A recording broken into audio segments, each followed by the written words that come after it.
Talking Boxing with Billy C is on now. Welcome to Billy C's Roundtable Discussion. Joining me for this episode is my man Daxx and Alex Pierapoli. What's up, Daxx? Same old. A little cold. Glad to be inside talking instead of standing out. It's been freezing. You got hit with some snow recently, didn't you? Yeah, we got a couple inches this week. Couple inches. Long Island and New York City and stuff got hammered. We didn't get anything bad, but anyway, today's roundtable discussion is the future of the sport of boxing, and some of the things that we want to talk about today is how we think boxing is going to be in the future. And I'm not talking about next year or 2 years. I'm talking about 10 years or 20 years from now. And the way I want to look at this today is basically compare where boxing has come, where it is today, and where we project it going. And the first thing I'll start off with you, Daxx, is back in the day, prior to the 80s, because let's use the 80s as a focal point for one of the last, great eras of the sport. There was one champion. There were 8 weight classes, one champion. That kind of started changing in the late 70s, early 80s, and has evolved to what we have today. How do you see boxing going based on where it's come, from the 80s, say, or before, to today, and where do you think it's going to head? I think it's going to be a drastic change, contrary to what popular belief.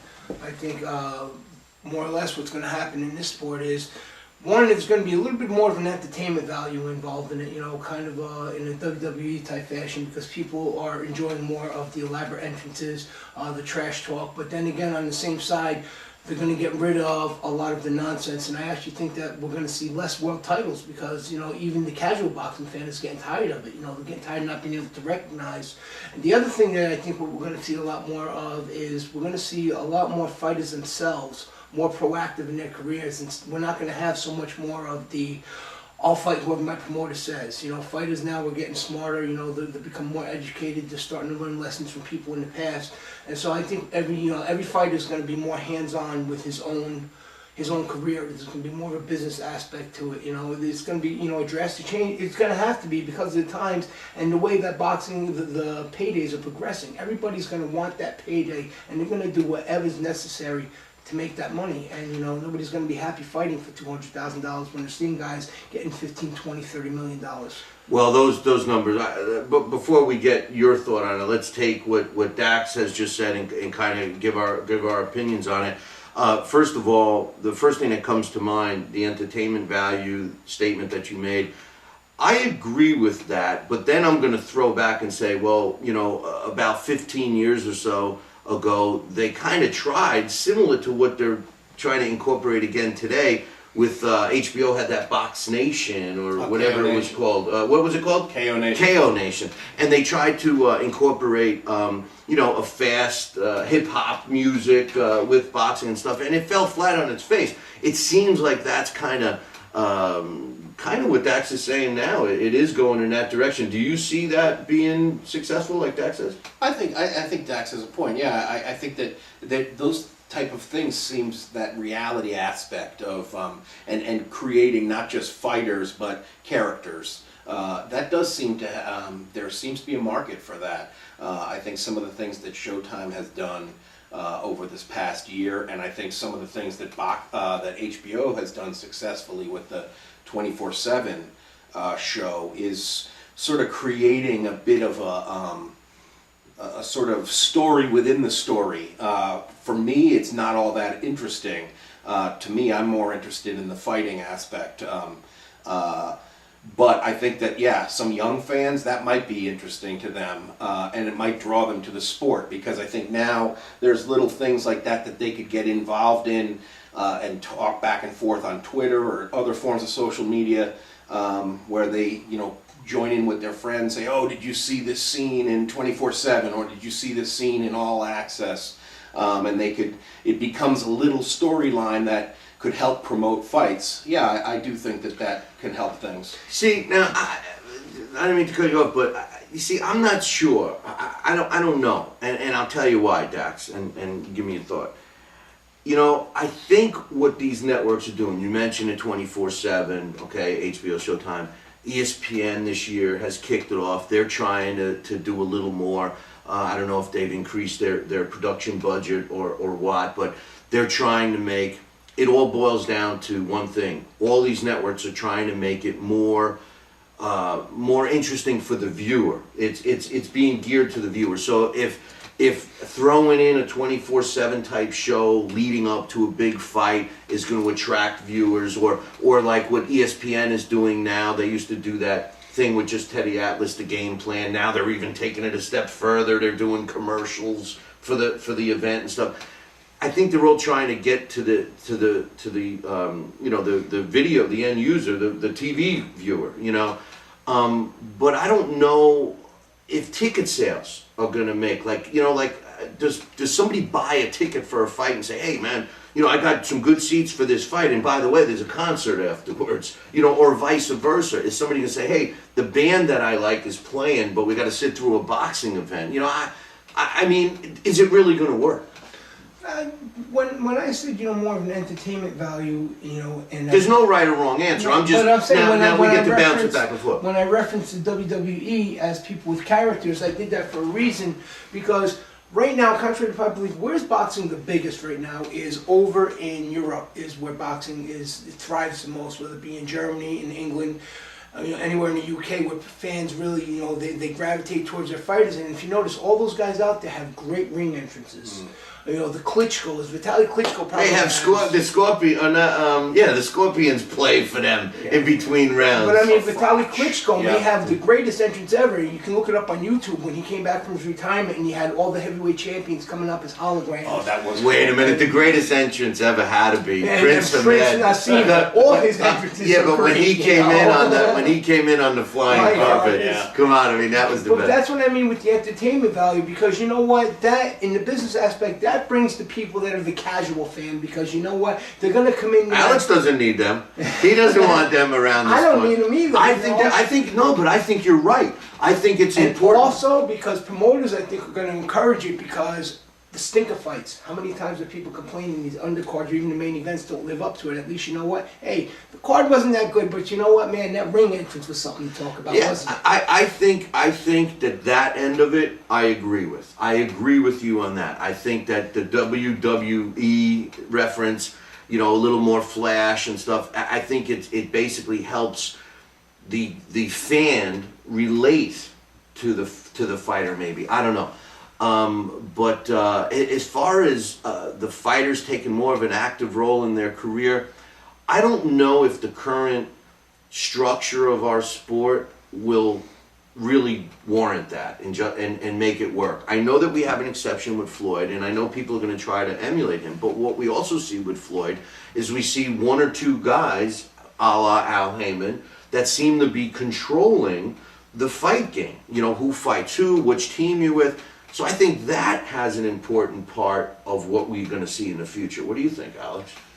Yeah, and if that's the model, yeah, you're right. I'm not sure how successful it is. If you look at the last couple of, one of the most lopsided cards of last year was the most recent Mayweather promoted card. I think it was on a Showbox night, where every one of them was a grotesque mismatch. Yes. And they all the were Jay Leon Love card? Yeah. Yes. So, I mean, I think if that's what we're going to see, I mean, if maybe some fans want to see that, but yes, like you were alluding to, I'm a boxing snob. Most mainstream things are crap. So why appeal to the mainstream fan? However, I agree with you that that's what the money is. That's what fills arenas, and if you want the sport to be talked about, you do have to appeal to them.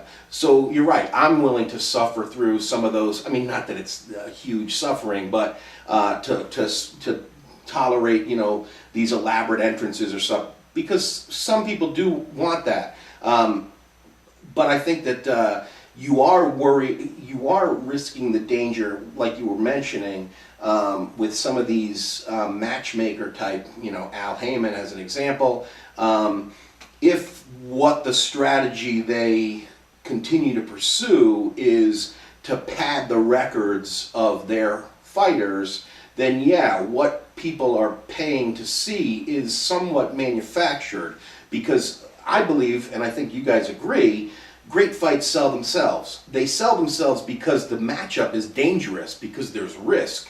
A lot of the things we've seen in some of these matchups, even in some of the biggest fights of the year, were safety first type fights. I mean, when you talk about like Mayweather, Canelo, yes, it was enormous in terms of bank, but in terms of risk, it's not.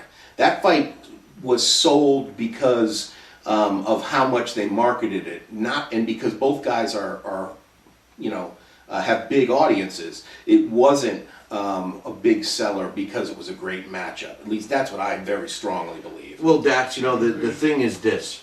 What Alex just said, padding records and what have you, that is something that the fan is accepting.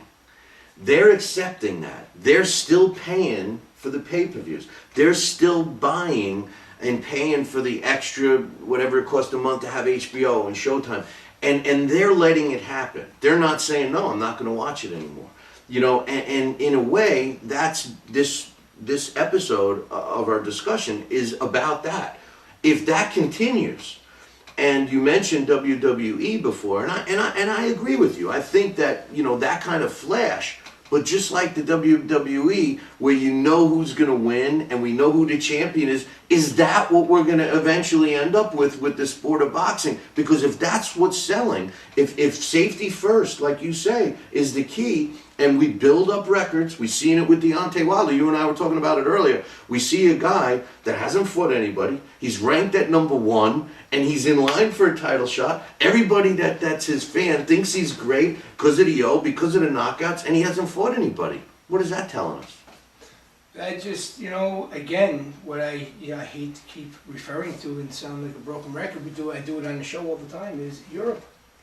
These fighters that are all coming in, all these big stars, these feared fighters are all Europeans. Everybody knows that these American fighters, that all American fighters are built up, but these guys like Deontay Wilder's are built up, and people are growing wise to it. That's why everybody's captivated by the Triple G, by the Sergio Kowalski. But they're built up too. They're built up. They're not built up. Oh, come on. When you look at the records of some of those guys, what they have in Europe, what we don't have here, is they have. Well, I should rephrase that. The Cavallos and the Triple G's have that amateur pedigree to go with them. Well, they also have the hunger. They also have it's a fact when you go back and look at the history of the sport. It's always done well in bad economic times. It's always flourished in countries that are going through bad economic times, and that's what we see. But what I was going to say was, when you look at those guys, yes, we have opponents here, but in Europe, you got a professional opponent. You got a guy that steps into the ring with 13 wins and 90 losses. We don't let those guys fight in the United States. So some of those European fighters, which I'm not dissing them, but some of those guys are fighting that level of opposition, but they're okay with it. The mentality is different in Europe. But we have but I'm talking about the higher level guys. But again, like Alex just said, some fights will sell themselves. These guys can sell themselves because you know what? They will go into any fight with anybody. One of the guys who... They say that. One of the guys, Ruslan Provakinov, the Siberian Russian, he'll fight anybody. He says when a guy looks right at it, we see him go to war, he looks into the camera afterwards, and what's his statement? Not I'm the greatest, not I'm the best. His statement is, I don't care about this title. All I care about is breaking the will of my opponent. I did that tonight. Take your title back. It's garbage. I don't want it. But that's really refreshing. That's what sells. Okay, but here's the problem. The fighter is the fighter. And I agree with you 100%. And just like when I talk to fighters, I ask them simple questions. If they want to be a world champion, that's the answer I'm looking for, not the money, everything else. I agree with you. But here's the problem. Ruslan Prodanikov, well, let's use him as an example. He's got a guy that's making the decisions for him. He says he'll fight anybody, but his manager says, no, I'm positioning you to do this, and the other Triple thing. G. He got after he knocks out the Curtis Stevens, what's he do? And you know what? The way they sell it, they don't become obnoxious in their statement. He looks at the camera and says, and he requotes Curtis Stevens as, "Are you serious?" Yeah, I'm serious. I even have it on my ringtone. That's how good of a line it was. But again, there's a good example of what's happening with the sport today. Triple G. Don't get me wrong. I love Triple G. He's exciting. I can't wait to watch him fight. You know, he's fighting in another week. Actually, by the time we air this, he will have already fought. But the truth of the matter is I'll be looking forward to the next fight. But let's not put him on a pedestal yet. He really hasn't fought anybody of note. But we'll go back and forth again, there. the amateur pedigrees, No, that's what all nobody right, talks about. The Bringendow But how is a can- proven amateur pedigree. And you know what? Up until the Donaire fight, nobody So was is even thinking Gamboa. much about him. So is Gamboa. So is a lot of fighters. But then what we do on the next breath is we criticize the amateur, the way they score it, the way they do this, the way they do When that. he's beating all these big names as the amateur, at the highest amateur with level. headgear, with weird scoring systems and everything else. We'll get back to that. Let me go to another statement. Daxx pretty much said everything in his opening statement, which I wanted to talk about, which is Sorry. great. Here's the thing. Daxx thinks there's going to be less titles, Alex. I think that what's going to happen, we have a gazillion titles right now, but I think what's happening with titles, and when we go back in history, and one of my biggest arguments all the time is we had one champion, one champion for each weight class, 8 weight classes at that time. Even if we have to live with the rest of the weight classes, if we had one champion for each weight class, you'd have 10 top 10 contenders, not literally 50 or 60, top for one weight class. My question is, with the titles, I think that because there's so many, that these sanctioning bodies are actually shooting themselves in the foot. I think what's going to eventually happen is, and we're seeing it with networks and we're seeing it with promoters, they don't care about the title anymore, as long as it's a title. Nobody really cares, with the exception maybe of the WBC, and it'll be interesting to see how that carries on now that Jose Suleiman is no longer with us. But, aside from the WBC, I think the attitude is, well, it's a title. Who cares? And as a result, I think it's going to eventually be a bidding war. Whoever offers the cheapest sanctioning fees, those titles are going to be the ones that the network and the promoters are going to put on. What do you think? Yeah, I think that's possible, and I think, and maybe that's a good thing, is to have some competition, force some competition among the sanctioning bodies. Maybe that would cause there to be less of them. No, there'll never be less, but you'll be putting them against each other. Right. So now it's like we want to buy the cheapest belt. Well, it could. I mean, it's kind of cutthroat, but that's business. That's boxing. Is the idea of forcing them to compete with each other. You could make it so that the sanctioning fees are so low that some of them just can't do it. Well, that's what's happening right now. Right, which I don't see that as necessarily a bad thing, because I think if anything that is likely to help the fans, because then if there's fewer titles, then you would hope that the champions that are really there are more substantive, that they're actually they're champion of something. Well, they're basically devaluatizing themselves. A champion, a world middleweight champion today, doesn't have the same juice it had 25 years ago or longer, because there's 5 or 6 of them that all claim that. True. So I mean, like Marvin Hagler, he was the middleweight champion in the 80s. You said, who's the middleweight champ? Everybody knew. Marvin Hagler. Today, middleweight champ, we could name 5. Right. We could name 5 of them. Yeah. So... well, and I do think that, because I think it happened just this year, I think was a good example. This year that ended, 2013, I think we saw, maybe this is a harbinger of what is to come. There were still writers who I think are very good writers, and writers who we should all respect, who still thought Floyd Mayweather was Fighter of the Year. I mean, how could that be? It's something I profoundly disagree with, because I think it definitely gave him too much credit for 2 opponents that, the likelihood of him winning was overwhelming. And yes, he made for a huge event in the Canelo fight, but that's different than, especially in a year like this where we had Danny Garcia had a great year, Mikey Garcia had a great year.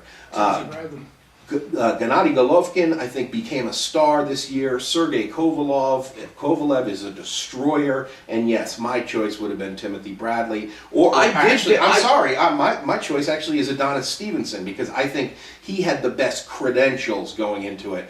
But my personal favorite was Tim Bradley. I picked him. That was my guy. Because I think, and if you look at what he did, I think he should be either Stevenson or Bradley should be looked at as Fighter of the Year because of what they accomplished.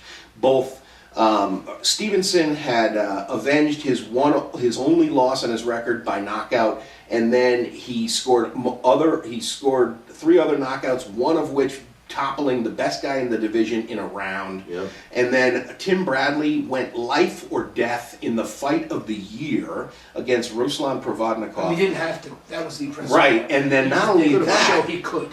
but then in his next fight, he beat one of the pound-for-pound best in the sport in Juan Manuel Marquez, and he did it soundly.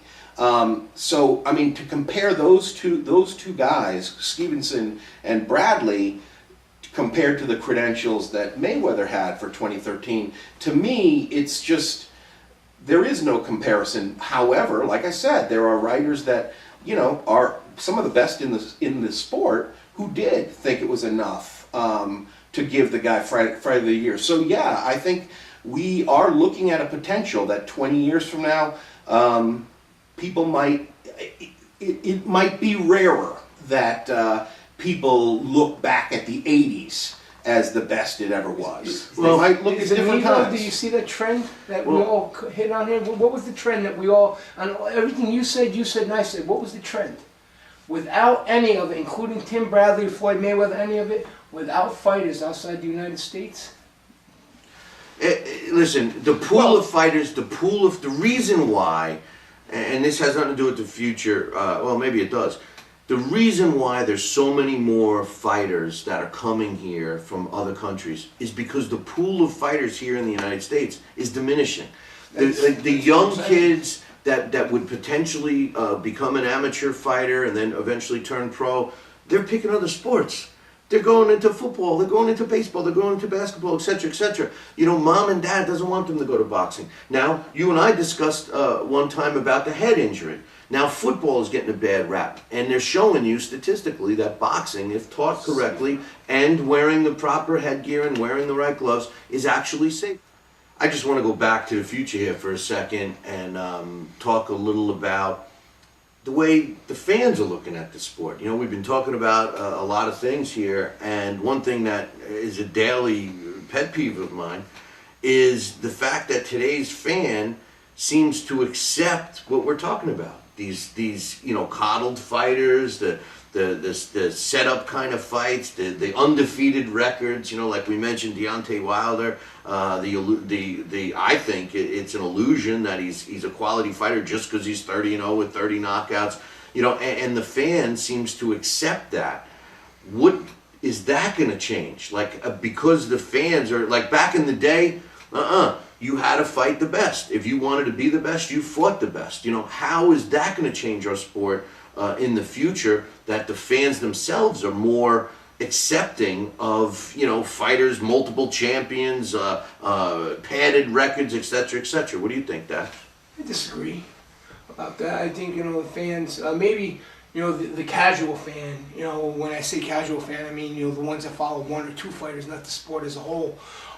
Perfect example being, and that you mentioned Deontay Wilder, as I stated to you the other day when I went down to the city for Kingsway Boxing Gym. They had fighters that were in there. They were young guys in their 20s, and there was actually posters on the wall of different fighters on there. Deontay Wilder was one of them, and nobody recognized him. They were going, "Who is he?" And they're sitting there going, "That's that.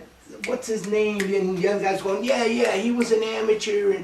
And one guy came up with his name, and then another guy said, "Oh yeah, you know what? After about 15 fights, I stopped watching him." Guys, they're not buying into it. The majority now of people nowadays, 15, 16, 17, 18 fights, yeah, but once they start getting to 19 and 20, they're starting to get a little more harsh on them. Another example would be Peter Quillen.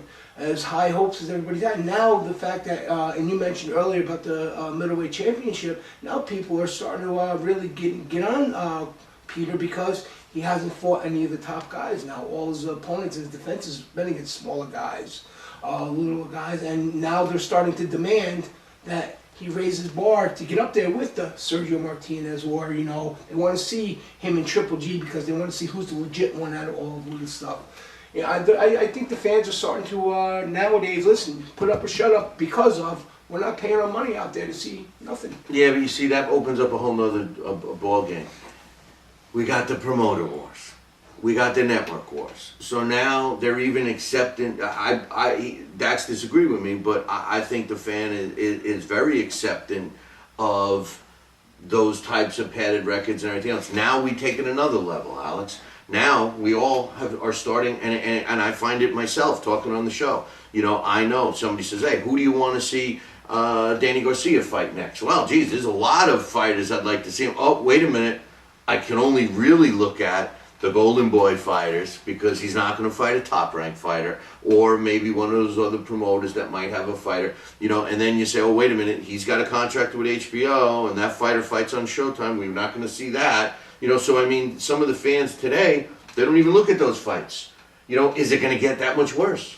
I hope not. I mean, and personally, I kind of think of those promoter wars as something temporary. At least I'd like to hope they're temporary. But maybe that's wrong-headed of me, because it certainly seems as if there's nobody's crossing the street. We haven't seen that, at least yet. Well, the guys that are in the middle, the Dan Goosens, the Gary Shaw fighters, Right. they go on either side. Right, but the main players, the Golden Boy and the Top Rank, those guys, if you're with Golden Boy, you stay with Golden Boy. The only one I think that I could think of was Cotto, who crossed the street to fight Mayweather and then crossed back to Top Rank. And Juan Manuel Marquez too, right? Marquez did it a while back, but it seems as if the Cold War has gotten more vicious, if the Cold War could be vicious, over the last couple of years. So I'm not sure Marquez would do that again if he had the opportunity today. But a few years ago, I think, yeah.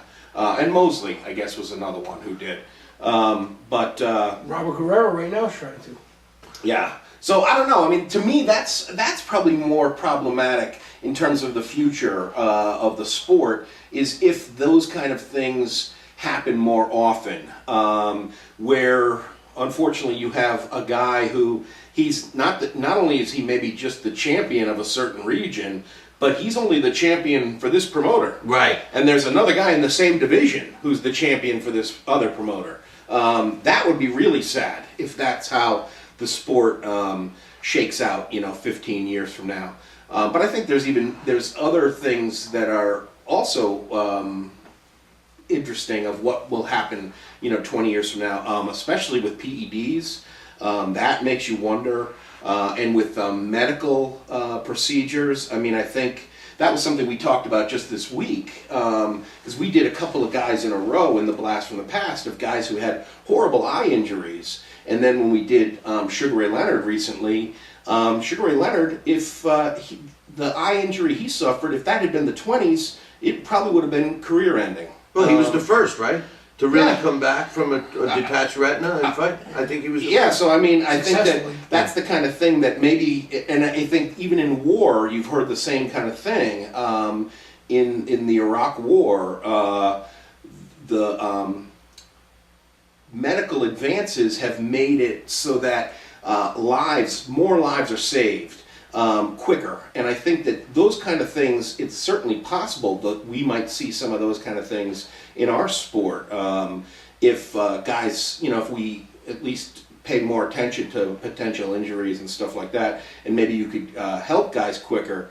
But I think the PEDs is something that, unfortunately, that could be something that if we don't get on top of that, we might see something really tragic that is more linked directly to whether it's TRT or something more more obscure in terms of a PED. Well, I tell you, the war, I'm sure people that are in the services now are a lot more thankful for the medical advances. They could have been around during the Civil War. You got shot, they break out the saw and cut off your leg, you know. But all right, here it is in a nutshell. You know, I believe, and I've been saying this for a while, I believe that the success of MMA, and specifically the UFC with Dana White, has basically laid out what we're starting to see in boxing today. And I think that what's happening with the Cold War and with these not working with other promoters and that type of thing, what we may see is boxing become fragmented and each promoter trying to do what Dana White did. Have their fighters fight under their banner, have their fighters fight under their network, have their fighters only fight their opponents, and try to monopolize it in that sense. To me, I see a strong indication that that's the direction we're heading. When you look at Golden Boy invests a lot of money in their product. They've teamed up with Fox. That's how they get their young fighters out there so people know who they are. They also have the big events. Top Rank is doing the same thing. Top Rank is ripping a page out of what you said earlier, Dax. They're trying to create a market in foreign lands, a la China. So we'll see some advancement there. What's your thoughts, Dax, on what I just said in terms of fragmentation possibly within the next 10 to 20 years? It's not exactly a bad thing, because just like with anything else, it's going to force them to sink or swim. It doesn't really matter. The only down here, real quick, the only down part about that is because, again, we're going to have more world titles. But on the other hand, if they want to thrive, if they want to stay on, everybody's going to have to outdo each other with the quality of bouts and the matchups of bouts. And whoever doesn't put out a good product is going to fade out quickly. Yeah, but the problem with having it fragmented is that who do you say is the champ? In other words, it's Well, like has it's the best product. Okay, but here's the thing. It's like what we see. We see tastes of it right now. Look at the WBC. Just let me finish. Look at the WBC, look at the WBA, look at the IBF, etc., etc. They look at their champions as the champion. They have no interest in any other champ. When they do their rankings, their top 10 is only in their sanction. So what makes it different with the promoters? Idealistically, yes, we want one champion for every division. We would like one sanctioning body. We do, but do the fans of today? But if they did, but again, and because we've referenced the UFC so many times, the UFC is not the only MMA entity out there. But you know what? They put out such a good product that, when people, the average person doesn't even know MMA anymore. They just know UFC. Oh, are you a UFC fighter? Oh, do you watch that UFC? It's not do you watch MMA, it's do you watch UFC. And then you have the inferior product, and not saying, it's my personal opinion, but, as far as the mass public, you have the inferior product. The Bellator, et cetera, which is the second rate. You got the majors and then you got the minors. And if that's what happens in boxing, I don't care if it's Top Rank, I don't care if it's Golden Boy, I don't care who it is, as long as you have the best fighters on that roster fighting the best. If it's the Golden Boy World Championship, then that's fine. But, again, we have to, it's going to be up to the fans and the public to decide who is the top. Well, that's my fear, Alex. My fear is that they're accepting... listen, we see it in the chat room every day. We see alliances with certain promoters, certain fighters. We see it. It's sickening. You see that with the fans. You see it with the networks. The networks don't care about whose title, as long as they get to promote, hey, we got a title event this weekend. And the promoter's the same thing. I really believe, and you're right about the sport, MMA versus UFC, but I think the UFC, that model, the success, remember, Dana White started out with tough man contests. And he ran into all kinds of trouble with, commissions and everything else. I'm afraid that we are going to see, because listen, in a perfect world, Alex, we would do like Dax just said, we'd have 8 weight divisions, 1 champion, but then that means that the sanctioning bodies would have to release their grip on boxing, which they're not going to do. Right. They're not going to walk away. So now you have to keep that in the back of your mind. You have X amount of sanctioning bodies, which could be anywhere from 6 to 30, depending upon who you value and who you don't. Do you see something similar to like a UFC with Golden, and we're using Golden Boy as an example. They may not be around in 20 years, who knows? But using them as an example today, Golden Boy with their fighters and their champions and their networks and Top Rank and maybe XYZ promotional company who's didn't even exist, doesn't even exist yet. I mean, do you see it, fragment like that? I think, yeah, and I think that's certainly possible, and I think to some degree it already has. But I don't think, I think once we're at the point where we've accepted what we are accepting with the Cold War, I think in some degree it's already fragmented. They're accepting it now. Yeah, the fan. But I think at the same time, We don't, but there's. But I think also, we are making a mistake too if we're holding out for eight champions. That's not going to happen. It's not going to happen. Right. So I think we have to be more realistic about what we expect. And I think one of the things that we've seen just in the last couple of years, and I think we all enjoyed it when it happened, was, and maybe this is the way to go, is to hope that the networks who air these guys, their fights, push an agenda. And I think what Showtime did in both the Super 6 super middleweight tournament and with the bantamweight, and personally I like the bantamweight tournament better. That structure. Because it was single elimination, and I think, especially today, nobody has the patience for the way the tournament worked. Took 2 years. It took a very long time. There was a lot of injuries that plagued it. Even the bantamweight tournament had, had its problems with delayed fights and stuff like that, but single elimination I think is the way to go. And I think what happens is whether one guy's the WBA title holder, the other guy's the IBF title holder, and you're not really sure how he might measure up, and then, well, what about the WBC guy? His record looks better than all of them. Well, we're going to find out, because they're all in this tournament, and they're all going to face each other. And maybe it'll only last a month after it's over, and then the titles will be fractured again. But doesn't that happen every year with the Super Bowl too? The team that wins the Super Bowl, the next year they're crap. So I think a lot of times that kind of thing, I think major sports team, mainstream fans, I think would tolerate that kind of thing more, because they know that we just have to pay attention for this tournament. And when this tournament's over, my guy is going to be the champion because he's the best. Then you find That's how out. Hopkins became a legend. Right? How does middleweight tourney? How does somebody say that their guy is the best today when he's not? Like in other words, what defines him as the best? Is it the undefeated record? Is it the belt? Is it the promotional team he's with? Is it the network he fights on?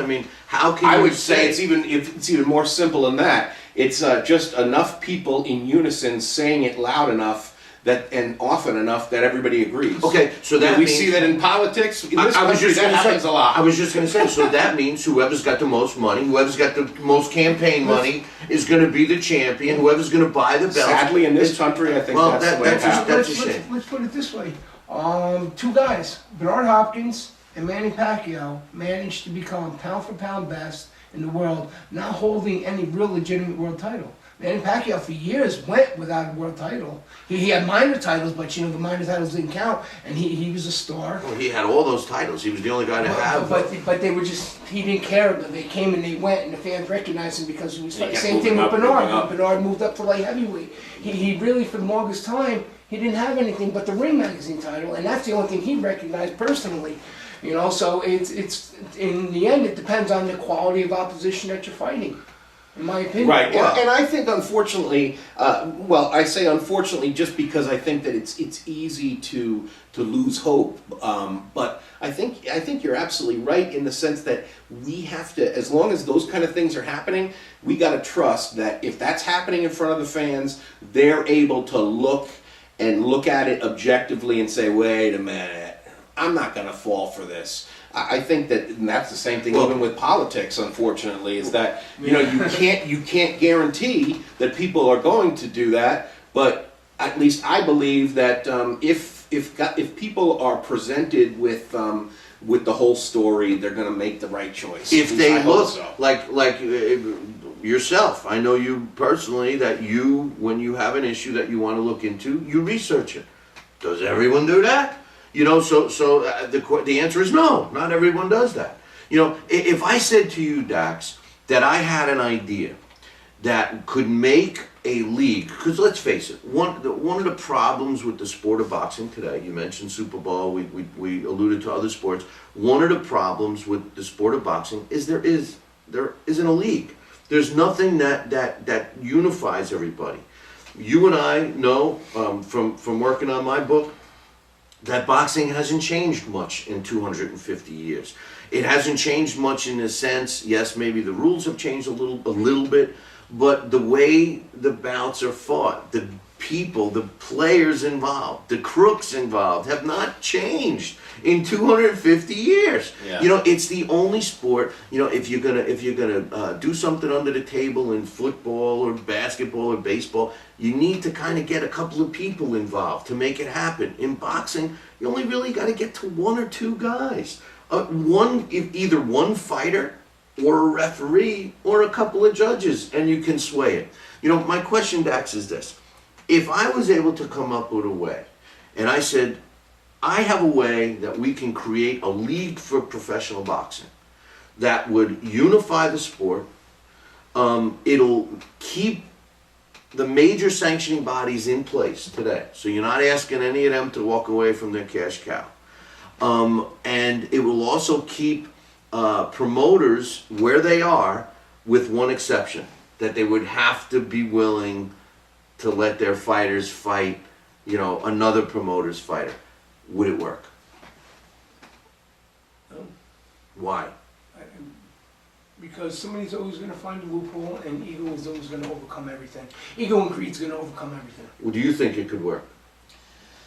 I think if they sign the contract knowing at the beginning that, look, there's not going to be any like escape route. No, this is a league. This is a league where you become today, when you become a professional boxer, basically in most states you have to provide an amateur career record, your amateur book. You have to get a federal ID. You're basically getting fingerprinted. Pay you $25 and poof, you're a pro. Right, but if there was a way that because a lot of times what happens now is as long as there's another avenue for a promoter, they're going to take their fighter and go someplace else. Right. Well, so as long as those avenues were closed off, the contract closed them off, then yeah, I think it could happen. But again, we saw just in like the examples I brought up with the Super 6, that wasn't easy to get that done. But it did work. well, like, I say and no, I think it was better nobody's for it. going to agree Right. off the well, say. you're right. Sign Well, and jump in. That's the big problem. But like you said before, when we used the UFC, you said, hey, that's the main one, but there's a lot of other ones that aren't as good. Yeah, you know, and that's the problem. But if you were able to keep everybody with their finger into the pot, getting their money, and you were able to provide something for the fighter, a la retirement, all these things that we need to ensure that the medicals are done correctly, to have it be blanketed under a league like Dana White's UFC. Those guys, you know, there's basically salary control, so that maybe the young fighters are making more money or they're making the same. You know, in boxing today, you know, you threw out a number earlier, 200,000. They're only making 200,000. I got news for you. Not many make 200,000. Very people here. They hear, and the illusion of a lot of fans out there is that all fighters make big money, and that's not the case. We know of only basically today less one hand's worth can make $1 million payday. Yeah. Everybody else is making nothing. These guys on ESPN, they're making if they're making 10 grand, they're lucky. Yeah. You know, where's that going to take us?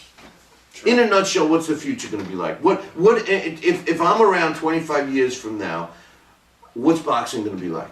I think it's going to be a little bit of UFC, not in the fighting style, but I'm saying in structure. It's made a little bit of UFC, a little bit of WWE, and a little bit more politics mixed in there. And I think at some point, More politics? Oh, yeah, God. no, but when I say politics, I think at some point in time, what's going to end up happening is some sort of federal entity is going to have to join it, and it's going to go in there and set some sort of standard. For Can't example, do it. They're going to have to come in They and say can't do it. fighters can only get paid this much. Somebody's going to have to come in and say this medical has to be in there. Somebody's going to have to come in and say let there start being deaths as you brought up peas before, let the deaths start coming in there, and then the government's going to sit there and say, you know what, we're going to have to step in there to make sure that, and if anything, again, greed, I don't care what it is, the government's going to say to themselves, if there's a way for us to get a little bit more out of this and make a little bit more money, the government's going to come in there and they're going to try and do something. The government can't run the country. We're going to lean on them to run boxing? No. We No, need... not to run boxing, to set stands, to set guidelines, certain guidelines that have to be within. But that's my biggest gripe about the sport. Boxing is the only sport in all of professional sports that has non-boxing people running it. So why would we add another layer like that? No, You know, I safety- mean, I know that's your I think if it was for safety, I think it would be worth it. maybe an overseeing, but there now you Right. know more But than I think- both of us. But the reason why, and I agree with the theory that medical should be across the board. I say it all the time. But I was told that federal law can't tell state law how to run their show when it comes to certain things like that. Certain things, And yes. medicals is one of them. Well, yeah. See that, and that's where I think we're really asking for trouble in boxing, and that's what worries me is that eventually, and especially with TRT, the testosterone replacement therapy, that I think is the thing that almost only VADA is the one that doesn't make exceptions for that, and that's the thing where if you're on testosterone replacement therapy. You get, I think it's USADA and WADA both allow exemptions for that, and that is a performance enhancing drug. It's overprescribed like crazy today, and I think that's the thing where it seems to be. It's been called a fountain of youth because, and I think Give the me some of idea, the idea now of a 39-year-old guy having to retire, that just doesn't happen today. No, and that's unheard of. We talk because- about the blast, and you go, what's his name? Jersey Joe Walcott, old guy, won the title, 36, 37 years Right. old. Well, and like when we did Sugar Ray Leonard just recently, we were talking about Marvin and Marvin Hagler. He was about 36, but that was an old 36, and very likely because that was an all-natural 36. When you won, it's very, unless a guy is in VADA today, I think it's absolutely right to put question marks around him. And I think that's just the nature of PEDs. Look at some of the most high-profile people. Lance Armstrong, for example, never popped the dirty urine. That's You what I know, was thinking so of. I mean, it really is one of those things where the burden of proof is on the athlete, and that's another reason why we should give massive credit to guys like Ruslan Provodnikov and Tim Bradley. But I think in the future, I think that's the sad thing. That's the thing I worry about, and we might have almost saw it in Marquez Pacquiao. That's what's going to happen at some point. A guy is going to be permanently injured, and there's going to be enough questions around, was that guy on something who just did what he did to that other fighter? And I wonder what will happen with the sport. So, I mean, if the federal government was to step in only the area of CAT scans and PEDs, and to force a sort of VADA testing sport-wide, that would be something I'd be very much for. I think even right now, this was something that even the WBF, I think, does adhere to the Muhammad Ali Act and some of the promotional agreements that were guidelines that were set out in that. But there's a lot of other promotional companies that, I mean, not promotional companies, but sanctioning bodies that are able to get around it. So you're right. I mean, in terms of the regulating the financial aspect and the trade aspect of the sport, that's going to be more difficult. But I think the regulating the medicals and the health, for the concern of health and safety of the fighters, to me, that's a priority. It's a priority that we could take care of right now. But they're afraid, they're worried about money and everything else. The bottom line is your fears of performance enhancing drugs and everything else, 20 years from now, that may not be an issue. They may allow performance enhancing drugs. You know, don't be so, don't think that that's not going to happen, because there's going to come a time when they're going to say, listen, I want to put this in my body so that I can perform at this level. It's going to become, they're entertainers. They're choosing this. They're giving up. They're selling their soul to perform at a higher level. Now, what makes it unfair today is that you're not doing it and you are, and you fight. That's unfair. You know, but if you're allowed to do it and you're allowed to do it, that's fair. But here's the problem. They'll say, okay, A, B, C, D, that's allowed. You can use A, B, C, D. You can't use X, Y, Z. So you're going to use A, B, C, D. You're going to say X, Y, Z is better. I'm going to do that. So, I mean, there's no, somebody's going to find a way to cheat. Right, You know? well, but the problem is that even if we're both juiced, neither one of us we can't do anything to make our brains more durable. So if I'm hitting him with an enhanced strength and he's hitting me with enhanced strength, the thing that's going to give is not our bodies but our brains. Right. So that's where something is going to happen and it's going to be catastrophic. So that's what I worry about. And when it's something that, because I mean we see deaths in the sport.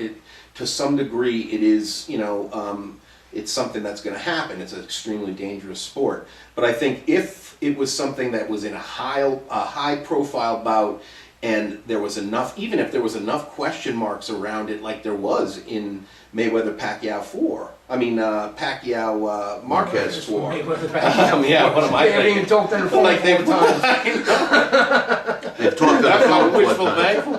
thinking. They call them when they talk on the phone. That's Mayweather Pacquiao 1. But It's wishful thinking of me. listen, in a nutshell, I believe that we're at a crossroads in the sport today.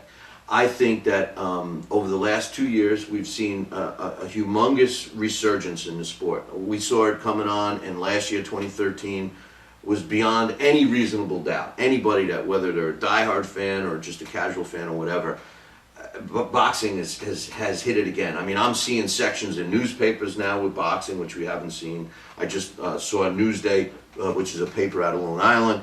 They have a boxing section now, which and I don't even know how long it's been. So I think we're at a crossroads, and I think we're at a good place. All right, I think there is some interest now. Where it goes from 10 years or 20 years from now is going to depend upon the fan. I think as much as the fan accepts, just like we're talking, the padded records, or like what Daxx said, there's no rise, there's no slow rise. I mean, we're historically, solid enough to know that back in the day, 20 years, 30 years, 40 years ago, there was a process. You and I joke about doing the blast from the past. You look at these guys, they didn't even get a title shot till they had 80 fights under their belt. Today 25 is the magic number. I think that what's going to happen is that the fan is going to control it. As long as they're accepting these padded records and everything, it's going to get, we run the risk of getting bad. Now, what Dax said earlier is people start demanding bigger fights. Well, if you don't progressively increase your fighter's opponent level, you can't expect him to be Deontay Wilder, 30-0 with 30 knockouts, pounding his chest, I'm the best, and all of a sudden now he's in that fight with the guy who is the top guy, and he gets destroyed, and everybody's gonna say, he was nothing. That's what they say now. He was a fraud. He was built up. He was this. Well, wait a minute. Maybe it wasn't Deontay Wilder's fault. And I'm using him as an example. Maybe it wasn't him. Maybe it was the manager's fault. Maybe it was the money, the fact that the magic road to a title, which makes those big dollars, is to protect the fighter, to get him to that magic number, to get him in that fight. Then what happens after that is all gravy. That's what I hope we don't see. It's like, the old expression, I don't want no more than snake oil, and for a perfect example, since, they've gone at it 4 times now on the phone, Mayweather Pacquiao, even on social media, it's gotten to the point, there's actual pages on different social media places boycotting the fight if it should ever happen, where it's gotten to the point where, people, hey, enough is enough. And it's going to happen, it's the domino effect. First it's this fight of, Bill and Alex. Okay, we've been hearing about it for so long, that's enough of that. Then it's going to be Dan Raphael, Steve Kim, enough, we don't want to see that no more, et cetera, going down the road. And after it's talked about for so long, and the tolerance is going to get shorter and shorter, okay? It used to be for a year or 2 years, we dealt with the build-up of this fight, and this guy and this guy is the reason why it didn't happen for whatever reason. Already, perfect example is Cotto Martinez. People's right now is very short. If you look on social media, whether it be Twitter, Facebook, or any of the other social media outlets out there, people are already saying, you know what, we don't care. And they're already comparing it to Mayweather-Pacquiao. And it's... Cotto Yeah. Martinez, they just started talking about it. But already, because now, why? Because now it's Martinez doesn't want this, Cotto doesn't want that. That's and going to happen. That's because, not... But people, whether it happens or it doesn't isn't the point. The point is that people are not accepting these big, long, drawn-out affairs anymore. Already, people are mad. What? Oh, Cotto is not going to, because Cotto wants to be the last one to walk to the ring. But then the other one, no, well, this one's the champion, he should go. You know what? Now it's like, you know what? Let's move on. Forget about Cotto Martinez. Let's see Triple G Quillen. Let's see Martinez against Alvarez. Let's see, you know, this one against that one. Let's see Andre Ward against Kovalev or something. Are we going to see that in the future? That's Everybody's just, they're moving on. Yes, they're not going to tolerate it anymore. In a nutshell, what do you think we're going to see? I think as long as good fights get made, I think the sport will survive. I do think that, well, one, I definitely think the days of it being a mainstream sport are gone, and I think they've been gone for a while. I think there's still going to be fights that transcend the sport, that make it into sports reports, but I think they're rare. They're rarer, and the thing about it is that boxing, on its face, America, at least in this country, America likes illusions. Boxing, it's very clear what it is. Two guys trying to hurt each other. The mainstream press shuns it because, in part because of that. Has been a bit of a wussification of America. We like our illusions. Look at football. Football, we're learning how absolutely brutal it is. You have the concussion issue. You have the bounty thing that was exposed a few years ago. Now, like you said, parents are finally starting to realize, wait a minute, do I want my kid to get involved in this? They thought about that about boxing years ago. But I think that it's the highest form of competition. Two guys stripped to the waist. We're going to go and we're going to see who's better. That's always going to have an appeal. I think that the part of the rise of MMA is because people don't have patience anymore. Right. And the thing about MMA is everything happens quicker. Yeah. It's not 12 rounds. And not that boxing always is. Sometimes it does happen quicker than that. But the violence, at least when I've watched MMA, it's sudden, it's explosive, it's bloody. To me, it's kind of like watching... Come on, you and I watched one that we were both like, oh God, get this ass out of my face, you know, it was boring. It's kind of like watching surveillance cameras when they show that on the news. Like, look, here's this hidden camera video, hold on, something crazy is about to happen. I think that's why I don't necessarily At the top level, every fight's a Mike Tyson in his prime fight. Yeah, I really don't think that it's taken fans away from boxing that much. Because I think that they were fans of other things, video games and martial arts and stuff like that. But I do think that there's one of the things that we talked about with the Abdusalamov situation was that I do wish we... because this is another thing you get today along with that social media is everybody's real brave behind a keyboard. And there's still a lot of people questioning fighters' hearts if they should quit in the corner or if a trainer stops it.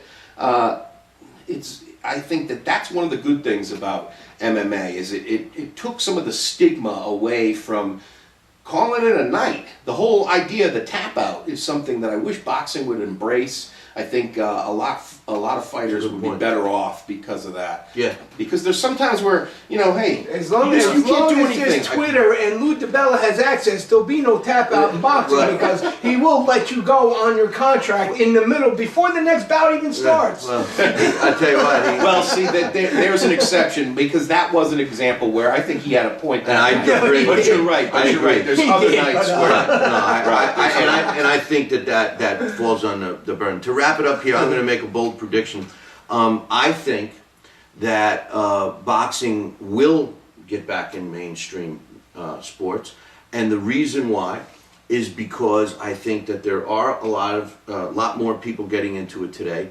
I think that just like when boxing really became its most popular, it was when technology had a major breakthrough. It was called film. Yeah. The first film, the first live stuff that we saw was boxing events. People forget Thomas Edison was filming boxing. It was the first filmed stuff that we ever saw.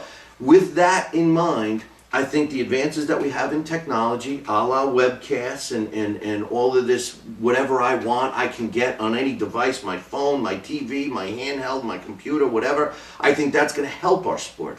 And I think that the future is going to see boxing in a mainstream. I do think we're going to get the medicals ironed out in a way. I don't know about the PEDs. I'm crossing that one off because I don't know. I don't know enough about it. But I do think that we're going to have a lot more, not only diehard fans, but casual fans that will look to boxing because it'll be available to them, either through web or whatever we're going to call it in 10 or 20 years. So I think that boxing has a good future. I think it's always going to be there, just like you said. People have been saying boxing should be outlawed for at least 200 years right now, and it's not going to happen. And you're right, what you said earlier about it's the best form of competition, one person against one person. You can say a team, because you're part of the team, you prepared your fighter, fine. But I think it's going to survive, and I think we're going to do great. I appreciate you joining us for this episode of the Roundtable. I look forward to the next time. Daxx Khan, you can catch him on Thursdays. He does the boxing schedule roundup on the Talking Boxing with Billy C show. And of course, Alex Papali doing the Blast from the Past. And you can catch our show Monday through Friday from 5 to 7 p.m. On the Fight Now television network or on BillyCBoxing.com. I'm Bill Calogero. Next time, ciao, baby.